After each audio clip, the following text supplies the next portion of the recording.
എറണാകുളം കൊട്ടപ്പടിയിൽ കിണറ്റിൽ വീണ ആനയെ ഇപ്പോൾ സുരക്ഷിതമായി തന്നെ കരകയറ്റിയിരിക്കുകയാണ്.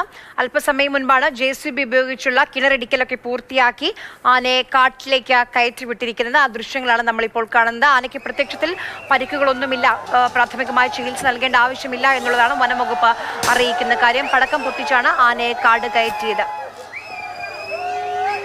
നിതിൻ തോമസ് ഉണ്ട് നമുക്കൊപ്പം. നിതിൻ, ആന ഇപ്പോൾ അവിടെ എന്താണ് നടക്കുന്നത്? വനംവകുപ്പ് ഉദ്യോഗസ്ഥരൊക്കെ അവിടെ നിന്ന് മടങ്ങി തുടങ്ങിയോ?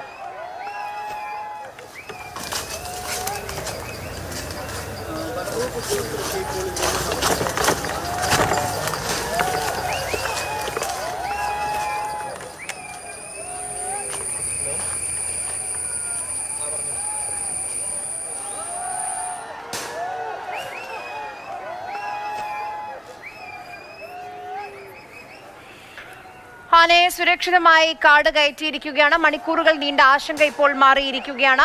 കോതമംഗലം കോട്ടപ്പടിയിൽ കിണറ്റിൽ കുടുങ്ങിയ കാട്ടാനയെ കരയ്ക്ക് കയറ്റിയിരിക്കുകയാണ്. പടക്കം പൊട്ടിച്ചാണ് ആനയെ വനഭൂമിയിലേക്ക് ഓടിച്ചത് വനംവകുപ്പ് ഉദ്യോഗസ്ഥർ. ആന വനത്തിലേക്ക് ഓടിക്കയറുന്ന ആ ദൃശ്യങ്ങളാണ് നമ്മൾ ഈ കണ്ടുകൊണ്ടിരിക്കുന്നത്.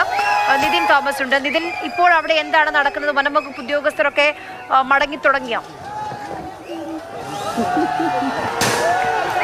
ആര്യ, ഈ കിണറ്റിലാണ് ആന ഉണ്ടായിരുന്നത്. ആന വീണത് ഈ കിണറ്റിലായിരുന്നു. ഇത്തരത്തിലൊരു ചാല് കീറിയാണ് ആനയ്ക്ക് പോകാനുള്ളൊരു വഴിയും മറ്റും ഒരുക്കിയത്. അതിനുശേഷം ഇതിലേക്കൂടാണ് ആന ഓടിപ്പോയത്. അപ്പോൾ ഇനി ഈ രക്ഷാപ്രവർത്തനം അവസാനിച്ചു. ഇനി വനംവകുപ്പിൻ്റെ ഭാഗത്തു നിന്നും എന്ത് നടപടിയാണ് ഉണ്ടാകുന്നതെന്ന് നമ്മൾ നോക്കിക്കാണേണ്ടിയിരിക്കുന്നു. കാരണം അവർ 1 ലക്ഷം രൂപ ഇന്ന് തന്നെ നൽകണമെന്ന് പറഞ്ഞിരുന്നു. അപ്പോൾ അതിനൊരു തീരുമാനമാകുമോ?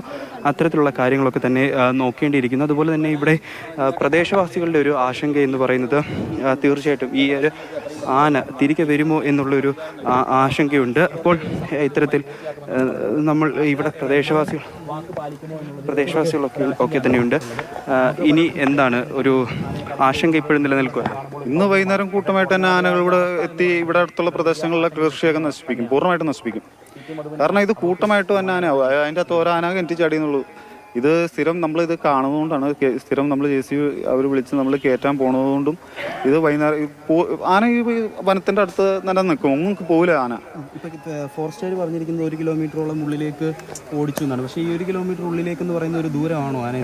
ഒരിക്കലും അല്ല. 10-60 കിലോമീറ്റർ നടക്കുന്ന ആനയ്ക്ക് 1 കിലോമീറ്റർ എന്താവാനാ? ഇത് അവരെ നമ്മളെ ജനങ്ങളുടെ കണ്ണിൽ പൊടിയിടാൻ വേണ്ടി പറഞ്ഞ ഒരു മറുപടിയല്ല, സ്ഥിരം പറയണേ. ഞങ്ങൾ അവരൊക്കെ വാക്കിയെ വിലക്കെടുക്കുന്നില്ല. കാരണം അവർ പറഞ്ഞ ഒരു സംഭവം ഇവിടെ പൂർണ്ണമായിട്ടും ഞങ്ങൾ വിശ്വസിക്കാത്തതിൻ്റെ കാരണം ഒന്നും നടത്തി തന്നല്ല. എനിക്ക് കഴിഞ്ഞ 2 വർഷം മുന്നേ ഇതുപോലെ തന്നെ ഒരു കിണറ്റിൽ ആന വീണിട്ട് കുടിക്കുന്ന വെള്ളം ആന വീണിട്ട് 2 വർഷം കഴിഞ്ഞപ്പോഴാണ് ഇവർ അത് പൂർണ്ണമായിട്ടൊന്ന് വൃത്തിയാക്കി കൊടുത്തത്. അതുവരെ അവർ കിലോമീറ്ററോളം വണ്ടിക്ക് കാശ് കൊടുത്ത് അടിക്കുക ചെയ്ത വെള്ളം. കൃഷി നശിപ്പിക്കുക എന്നത് മാത്രമല്ല, ഇവിടെ സാധാരണ ഒരു 7 മണിക്ക് ശേഷം വൈകിട്ട് ജോലി കഴിഞ്ഞിട്ടൊക്കെ ആളുകൾ ഒരു 6:30-ക്കൊക്കെ വരുന്നൊരു സമയം, അതേപോലെ രാവിലെ ഒരു 6:30-ക്കൊക്കെ ശേഷം ഇവിടെ കാർഷിക മേഖലയാണ്. അപ്പോൾ കാർഷിക മേഖലയിൽ റബ്ബർ വെട്ടൽ അങ്ങനെയുള്ള ഇതാണ് ഇവരുടെ മെയിനായിട്ടുള്ള ഒരു വരുമാന മാർഗം. പക്ഷേ ഇവിടെ വൈകിട്ട് 6 മണിയാകുമ്പോഴേക്കും ആനയുടെ ആക്രമണം പലർക്കും നേരിട്ടിട്ടുണ്ട്. ഇപ്പം ഈ ആനയെ കരയ്ക്ക് കയറ്റി ഉടനെ തന്നെ ഫോറസ്റ്റുകാർ തിരികെ പോയോ? വേറൊന്നും പറഞ്ഞില്ല. അല്ല, ഫോറസ്റ്റുകാർ ആദ്യമേ തന്ന ഒരു ഉറപ്പ് എന്ന് പറയുന്നത് വീട്ടുകാരുടെ, അത് ഞങ്ങളെല്ലാവരും ആ സാന്നിധ്യത്തിൽ വീട്ടുകാർ തന്ന ഒരു ഉറപ്പ് എന്ന് പറയുന്നത്, വീട്ടുകാർക്ക് കൊടുത്ത ഒരു ഉറപ്പ്, ഞങ്ങൾ അടിയന്തരമായിട്ട് 1 ലക്ഷം രൂപ ഈ വീട്ടുടമസ്ഥന് നൽകാമെന്നും തുടർന്ന് പഞ്ചായത്തിൻ്റെ ഭാഗത്തു നിന്ന് ഇവിടെ വന്ന് അതിൻ്റെ റവന്യൂ അധികാരികൾ എസ്റ്റിമേഷൻ എടുത്തിട്ട് മറ്റു കാര്യങ്ങളും കൂടി ചെയ്തു കൊടുക്കാം എന്നാണ് പറഞ്ഞിട്ടുള്ളത്. അടിയന്തര തുകയായിട്ട് പറഞ്ഞ 1 ലക്ഷം രൂപ എന്നത്തേക്ക് കൊടുക്കുമെന്നാണ് പറഞ്ഞത്. അത് അവിടെ പറഞ്ഞിട്ടുള്ളൊരു കാര്യം നാളെ, കാരണം ഇന്ന് ഞായറാഴ്ച ആയതുകൊണ്ടും ഓഫീസ് അവധി ആയതുകൊണ്ടും നാളെ ഇവിടെ വീട്ടിൽ കൊണ്ടുവന്ന് ചെക്ക് കൊടുക്കാമെന്നാണ് പറഞ്ഞിട്ടുള്ളത്.